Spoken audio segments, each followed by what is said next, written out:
Welcome to Dairy Delivery by the Dairy Star, World Dairy Expo Special Edition Part 2 of the 3-part series. On today's episode, we hear from various youth active at this year's Expo. First, individual and team overall winner in the National Intercollegiate Dairy Cattle Judging Contest, Keenan Tigason. Guernseys were his favorite to place this year, his last junior experience judging. Then we hear from the winner of this year's intermediate judging contest, William Zimmerman, with his experience on the colored shavings. Then we end with newly elected student board member of the National Dairy Shrine, Lauren Brunig, who will continue preserving the history of the dairy industry. She also highlights her experience as a media intern with Expo. This is Dairy Delivery, all dairy, all the time. We'd like to thank today's sponsor, Soy Roaster. Roast your beans, improve your feed. With Soy Roaster from A.N. Martin Systems, you can experience the difference in your herd when you switch to roasted soybeans. Roasting soybeans is a simple and effective way to make your feed more valuable for your dairy cows. Raw soybeans are full of protein and energy, but they also contain natural chemicals that make them harder for cows to digest. Roasting uses heat to break down those harmful compounds, making the beans more nutritious for your herd, and turns a crop you're already harvesting into a powerful, cost-effective feed ingredient. With multiple options for your farm, Soybean Roaster is ready to help you make the choice. Give them a call at 315-902-4524 or visit soyroaster.com. That's SOYROASTER.com. Soy Roaster. Soybean roasters for your dairy. I'm Michelle Stengler, your reporter with Dairy Star, bringing you the latest in the dairy industry, including hearing from farmers across the Midwest and beyond. Today, it's just me, and then we'll hear the third and final part on Monday, where Dan and I will share some more stories and some of what our team saw at this year's Expo. Certainly a lot of technology, a lot of cows. It's always good to see cows. And I think for me, Dan had said it on our first part that his favorite food to find at Expo were the cheese curds. Mine is the grilled cheese from the UW-Madison students just by the Coliseum there. It's always fun of what will a specialty cheese be today, and just trying new cheeses and enjoying it. Just being immersed in that dairy culture. Just got to get my dairy products in. Of course, it's been fun to connect with people at the Dairy Star booth and just walking around, hearing stories. That is something I love doing just as much as our staff and our reporters. So always cool to see. And of course, I know reflecting back when my family and I went, or I went for FFA Day back a few years ago at World Dairy Expo, it's always cool just to see new perspectives. And then, of course, maybe get a piece of candy or two and just talk to people. Going around those booths with my parents when we farmed compared to where I'm at today, it's just all about that perspective. So really awesome. And I'm excited to break it down more with Dan on Monday, the final part of our special series. But today's episode is focused on some of those winners and having those conversations just here on the podcast. You'll, of course, see those press releases of these students. But here's a little more behind the scenes look exclusive here to the Dairy Delivery podcast. You can, of course, find some of that content on dairystar.com under the e-editions tab, where you can find special sections where you can find the World Dairy Expo Daily Edition. But let's get into some of those conversations.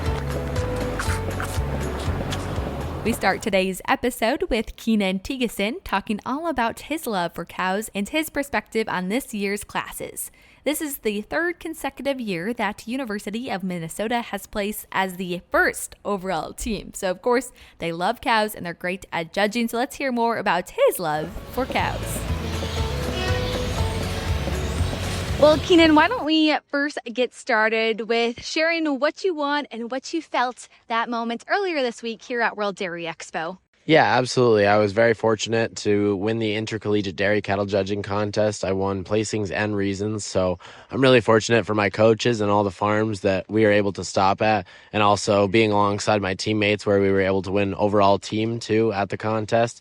My teammates are Alexis Hafes and Brady Geel. They are definitely two of my best friends for sure, and it was just awesome to be out there in the ring with them and place cattle all day. Now tell me about your judging journey that you've had. Yeah, absolutely. I started judging in 4-H in Vermont. Very thankful for Elizabeth Olson Hall. She was probably the main contributor of why I'm out at the University of Minnesota. She's Minnesota born and raised, and actually moved out to Vermont. And so she was one of my coaches growing up in 4-H. So very thankful for her, and kind of guiding me through the pathway, I guess, of going to college and actually being on a collegiate dairy cattle judging team.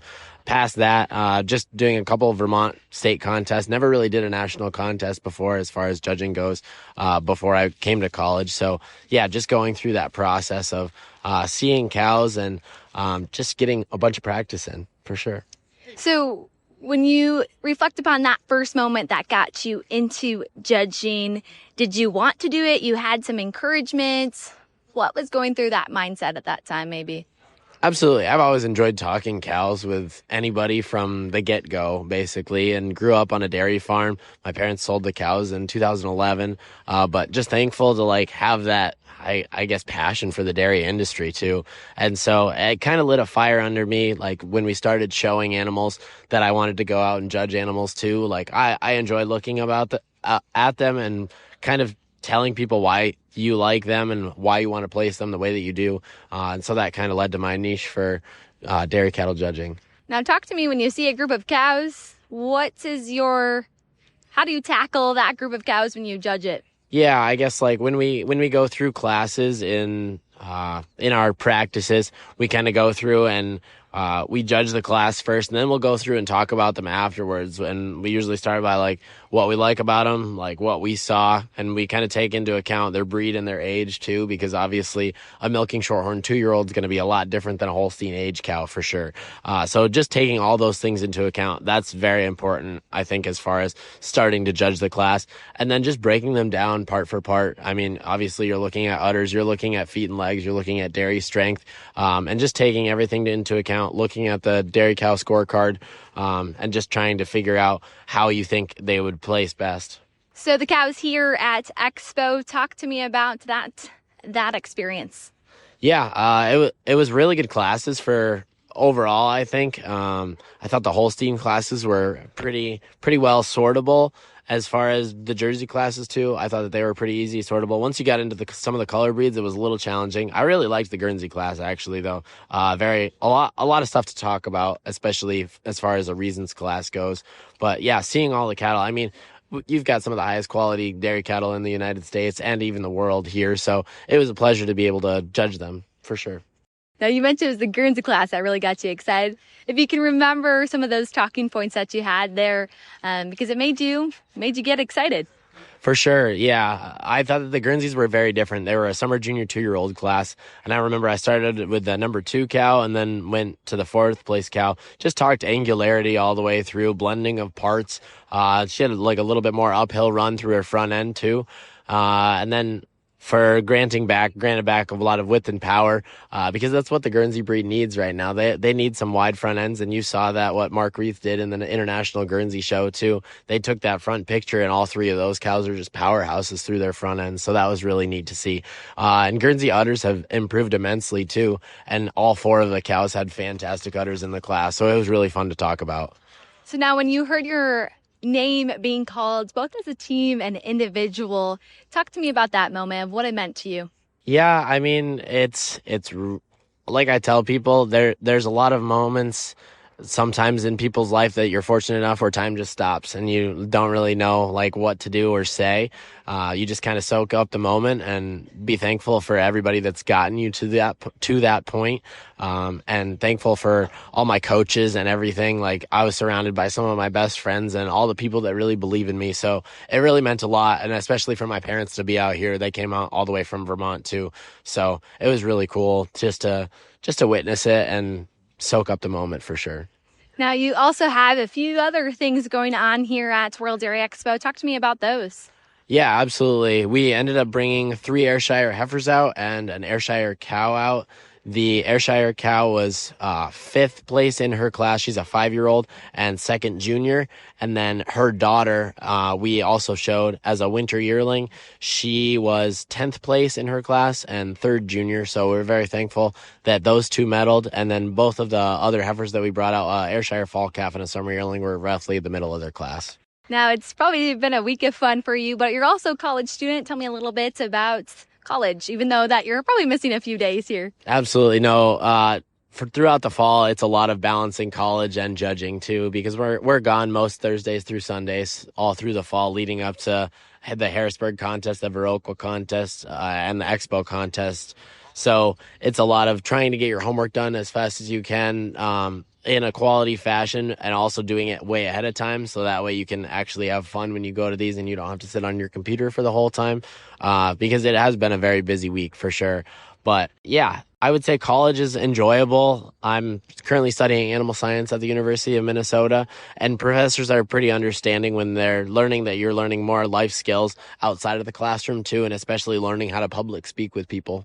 And your college education, what does that look like? Yeah, so I thought about a couple different colleges. My top 3 choices going into college were Ohio State, Penn State, and the University of Minnesota. Ended up choosing the University of Minnesota. We have 2 different, well, I would say it's one main campus, but we have 2 separate little campuses in between the main campus. So there's the Minneapolis campus and the St. Paul campus. St. Paul campus is very much ag focused, and it's like a small little town. So me coming from a small town in the middle of nowhere, Vermont, it felt like home to me. And I think that's what really drew me to the U. Also drawing me to the U, I think there's so many opportunities out here as far as the dairy industry goes in Minnesota and Wisconsin for sure. And seeing a bunch of Fortune 500 companies surrounding the Twin Cities, but also all the amount of farms and dairy people that are involved with not only the University of Minnesota, but the surrounding area. It was a pretty easy choice in the end for me to go to Minnesota. Now, your involvement on campus and what you're studying? Yeah, so I'm currently president of the Gopher Dairy Club, and I'm also the Activities and Risk Management co-chair in Alpha Gamma Rho fraternity. So I'm currently in the Lambda chapter, and I'm currently studying animal science and a senior this year. So looking forward to what my career has in store. Any ideas on what comes after graduation? Yeah, I'm still trying to figure some stuff out. I've talked to a couple people as far as jobs go, and kind of wanted to focus on judging this fall and then start falling into what I want to do starting out my career once I graduate in May. So I would really like to go into sales of some sort. I enjoy talking to people one-on-one like we're doing right now. It's a lot better than talking over the phone or text messages or Zoom calls even, and like shaking somebody's hand. It makes a world of a difference when you're able to talk to somebody in person. So yeah, looking forward to that. And then I also got my auctioneering license 2 years ago. So I still want to do some auctioneering gigs on the side. I currently work with O'Sullivan Auctioneers in Minnesota doing some benefit auctions for Catholic and Lutheran schools. So it's been really cool, and doing some livestock sales too. So yeah, I would definitely like to stay within the auctioneering industry too. Now, judging, any ideas there? Yeah, I mean, I'm definitely open to judging shows now that I'm officially done with all my college judging contests. So yeah, looking forward to getting out there and placing some cattle for people if they give me the opportunity. Is it kind of bittersweet that this kind of maybe caps off your youth judging career? Yeah, for sure. I mean, you really look back and reflect on all the people that helped get you here and all the experiences and practices that you've had. So it's been awesome. And looking back on it, I wouldn't change a thing. Well, thanks so much, Keenan. One last thing, one piece of advice you have for anyone who's looking to get into judging or active in judging and want to continue to better those skills? Yeah, I would say put your head down, practice a lot, and always be humble, and thank everybody that's helped you get to the place that you end up. When it comes to feeding your cows, the best method is to have a consistent feed every day. The soy roaster ensures a consistent roasting process and temperature every time, giving you peace of mind knowing that your feed is the top quality you can offer. See for yourself how the soy roaster delivers consistent, high-quality results to support improved dairy nutrition and herd performance at soyroaster.com. That's SOYROASTER.com. Soy Roaster. Get ready to roast. You can find more about those winners found in the World Dairy Expo Daily Edition on dairystar.com. Next, we speak with Lauren Brunig, senior at UW-Madison, studying life sciences communications and in 4 certificates in entrepreneurship, digital studies, ag business, and food systems, among the active in various clubs and opportunities, especially at this year's Expo. Well, this is a very youth-focused, and to say the least, this individual has so much involved in the dairy industry. Lauren, thanks for joining. Tell us a little bit about your connection to the dairy industry. Thank you for the invite, Michelle. I grew up on my family's 400 registered Holstein farm, Mystic Valley Dairy in Dane County, Wisconsin, and that really sparked my interest in getting involved in anything that had to do with cows. So I grew up in 4-H in the Wisconsin Junior Holstein Association, and with those organizations, I was the Wisconsin Holstein Princess in 2024, was a part of various Dairy Bowl teams and got really involved with that. At Madison, I have held numerous officer positions for the Badger Dairy Club, and I am also a part of the National Agri-Marketing Association, Collegiate Farm Bureau, and also the UW-Madison Dairy Judging Team. Now, you were just elected to serve on the National Dairy Shrine Board. Tell me first about that organization. The National Dairy Shrine is based out of Port Atkinson, Wisconsin, and it is their main focus is really preserving the history and the people who have had an impact on our dairy industry. It's a great organization that is rooted in supporting youth and also recognizing those who have made major impacts on our industry. Just a few years ago, they started this youth position, and now you're one of them. Tell me about now what your role will be. So obviously this is a new position, so I'm sure more things will come up as I learn more about what goes on the board. This will be my first position being on a board of directors, so that's really, really exciting for me to get to see, a different view of what the organization does for our industry. A lot of this will be meetings talking about important conversations related to scholarships and awards and things to do with the museum in Fort Atkinson. So why did you say yes to this opportunity? When Mike asked me to run for the board of directors, it was a no-brainer.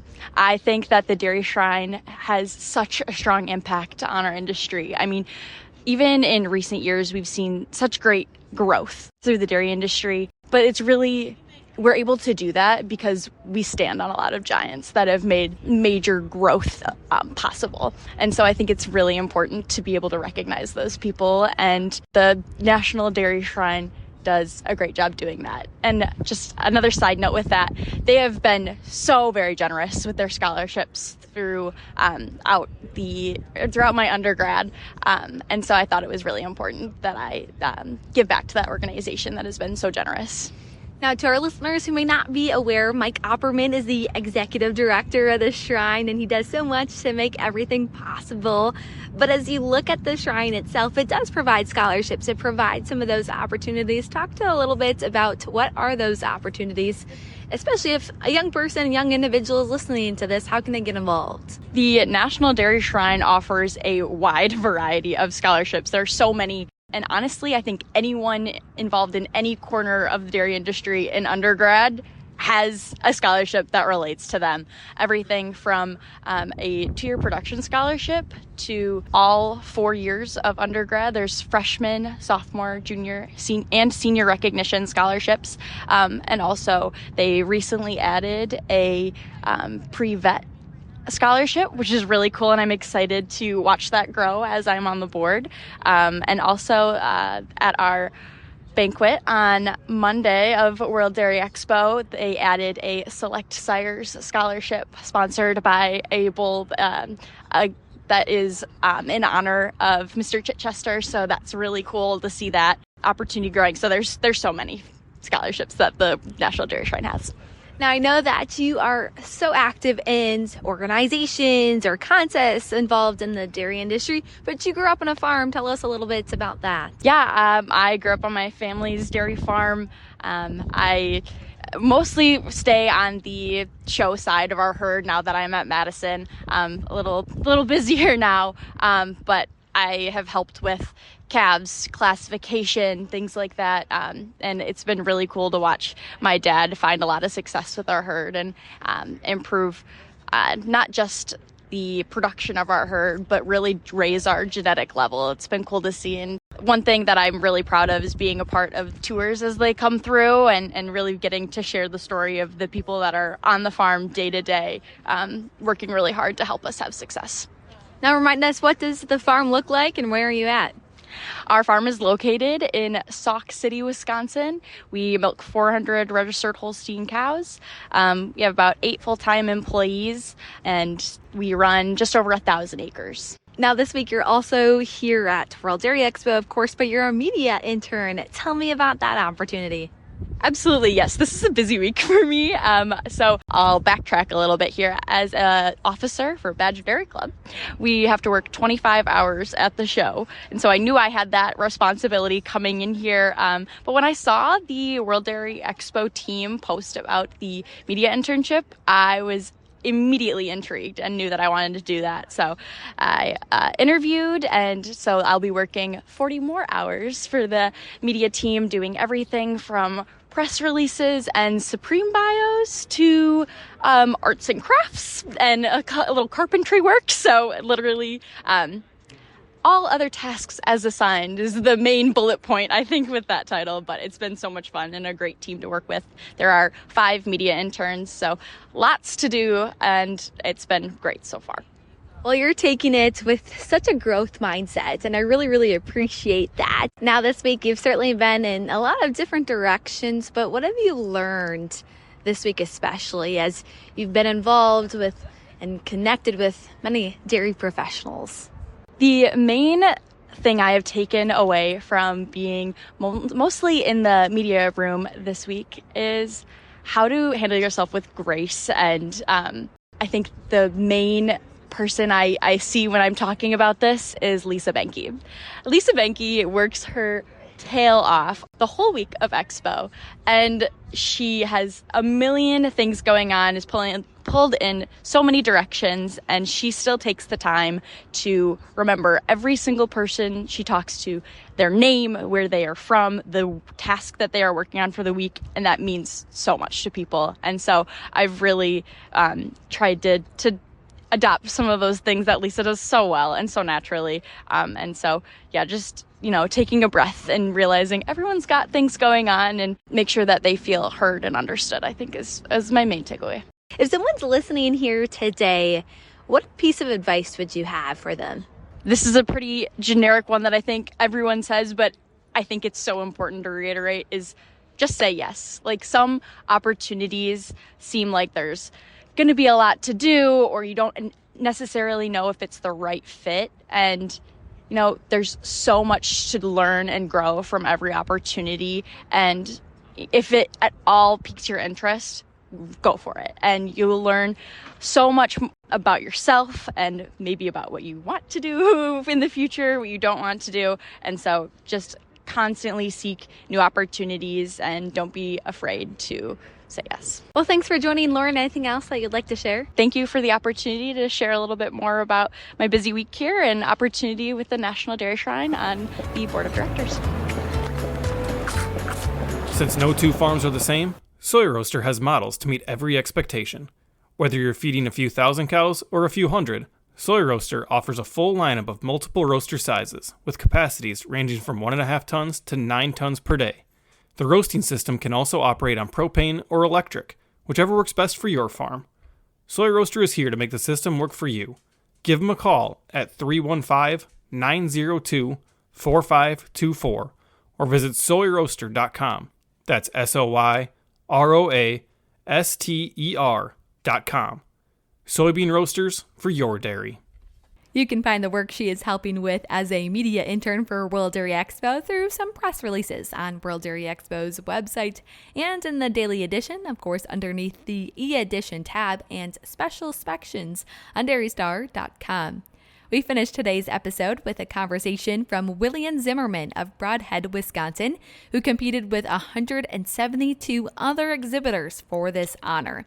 He won the Intermediate Division and the Howard Bogelli First Place Award, a custom embroidered jacket presented by Images Custom Embroidery, in addition to receiving a First Place $1,500 cash award presented by the Ostrom family.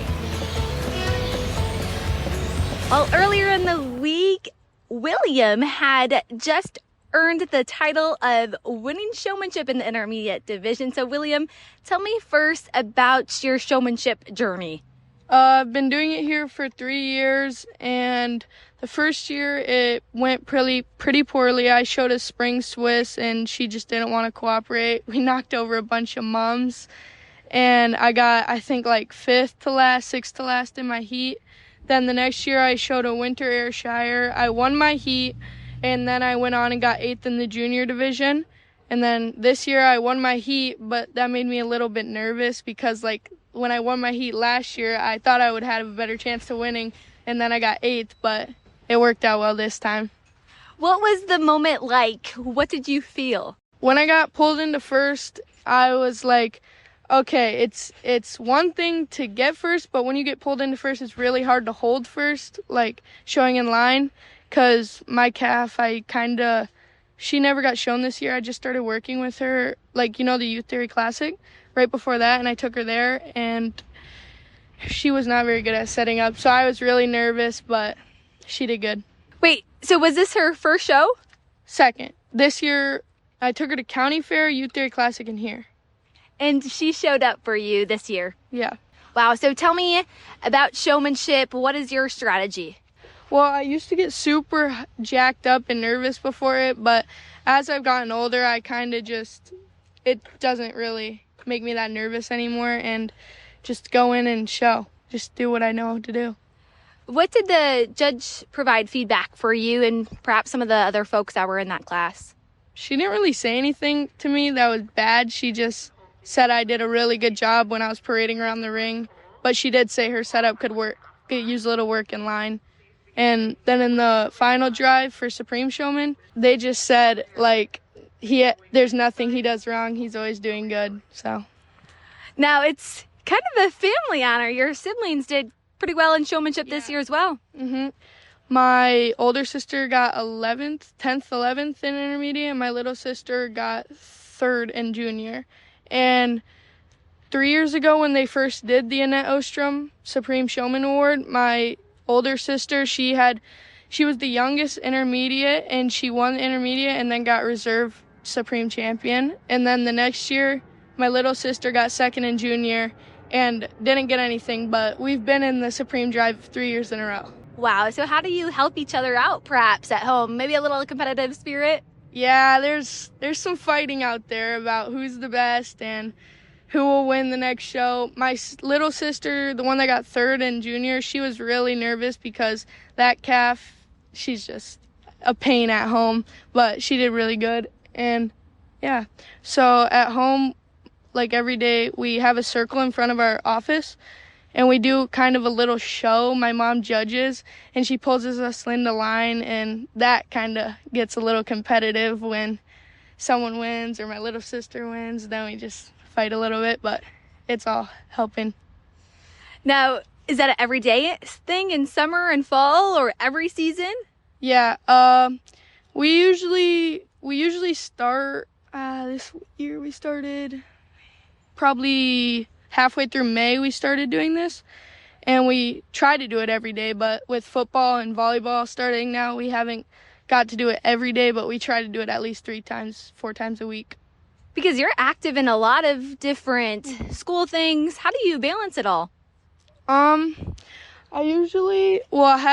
have school, and then I usually have after school activities almost every day of the week, and now that it's getting dark earlier, we kind of just have to walk them in the barn because there's no light out in front of the office, and yeah. So you obviously love showing cows. Why? Why do you love showing them? I don't know. I really just like the shows, hanging out with my friends, but showing cows is probably the second best part. Yeah, definitely the friendships, the connections. What got you into showing? My parents, both of them showed, but they lived in California to start, so they never got to come to Expo. 4 years ago was our first time coming to Expo. My older sister just borrowed a calf from someone and did showmanship. Wow, and you're now competing a little more here at Expo? Yeah, as I said, this is my 3rd year. I've been showing for 7 years, I think. Yeah, 7 years. So beyond winning an award here, what does it mean to be part of such a community here at World Dairy Expo? It's really fun. It's a really supportive community. Like, everyone's just as excited as you are to win stuff. So, like, even, like, people in Milk Source, like, that's a really big show string, and they're, like, saying congratulations. So it makes me happy. So what are you eyeing up next? We're going to Louisville, and I really want my Ayrshires to do well there. They didn't do so well here, but I want my winter Ayrshire calf to do a little good there. What was the feedback you got from your calf here? My Ayrshire, the guy here, he liked Power, and she's really dairy and kind of a little more frail, and he didn't like her because she wasn't powerful enough. Now, as you think back upon your showing experience you've placed all across the board, how do you tackle that and really try to do something with it, try to do something good with it? Because now you won. What advice would you have for someone else who is defending that as well? Really, everything just has to be right. The judge has to love you. Your calf has to do perfect, but put in all the work at home you can, just making sure your calf does good, because that's just one little part to showmanship. Like, the judge has to love the way you show. You have to be on. You have to be focused. You have to be well rested, and you have to eat a good breakfast. Eat a good breakfast. That is a good tip. Now, you said you have a little passion for the Ayrshire breed. At home, tell me a little bit about the farm. Well, actually, my dad never had Ayrshire. He had one Ayrshire cow that I don't know the story how it got there, but she passed away a little bit ago. So now I have a spring yearling Ayrshire from last year. She just calved in for a fall calf, but it was a bull. And then I have a winter calf from last year, which is a winter yearling now. I actually have 2 winter yearlings because we bought a winter yearling at the beginning of this year, and then I have a winter calf. So we have 4 Ayrshires. And how do they incorporate in the herd at home? They kind of just, when you're walking around, they're easy to spot because they're a whole different breed, whole different color. And yeah, they kind of just do their thing. They're a lot more aggressive than all the rest of the breeds, though. I feel like my winter yearling, she's always pushing around my spring yearling Holstein. Now, beyond showing, tell me about your involvement on the dairy farm. My one big job is to mow the lawn. We have a lot of lawn. Like, I do it almost every weekend, and it takes me about 5 hours to mow everything. Wow, that's a big task. Yeah. Wow. And, final question here, as you look at just your love for cows, what is it? What makes you love them or be a part of this project as a youth? I just love their personality. Like I said, I love being at cow shows. I love cow sales. I like seeing, my sister has a fall Holstein calf. She wasn't very good at the beginning of the year. She was kind of like at our district show, she got buried, but just seeing how far you can bring a calf along. We'd like to thank today's sponsor, Soy Roaster from A.N. Martin Systems. Roast your beans and improve your feed. For more information, give them a call at 315-902-4524 or visit soyroaster.com. That's SOYROASTER.com. Well, today's the last day of Expo, and soon we will know who will be that supreme cow of this year's World Dairy Expo. Always a special treat to witness that handshake and just the energy that's in the Coliseum. Of course, there's a lot of learning sessions to new technologies found in the various booths at the trade show as well. The next and final episode of this special series will come out on Monday. Then we'll hear some of those big takeaways from this year's events on Monday, October 6th, as we'll both share highlights, Dan and I, for the third and final episode of this special 3-part series. To find more World Dairy Expo content, visit dairystar.com and under the e-edition tab, find the special sections tab and see all the stories from our World Dairy Expo special editions of the paper, or visit worlddairyexpo.com. Find more stories of farmers in the latest Dairy Star newspaper, then come back to the Dairy Delivery on Spotify, Apple Podcasts, or wherever you listen to podcasts to hear more of those stories. Make sure you rate and subscribe, and if you or someone you know is interested in being featured in the Dairy Star or on Dairy Delivery, reach out at dairydelivery@dairystar.com so we can continue sharing all dairy all the time.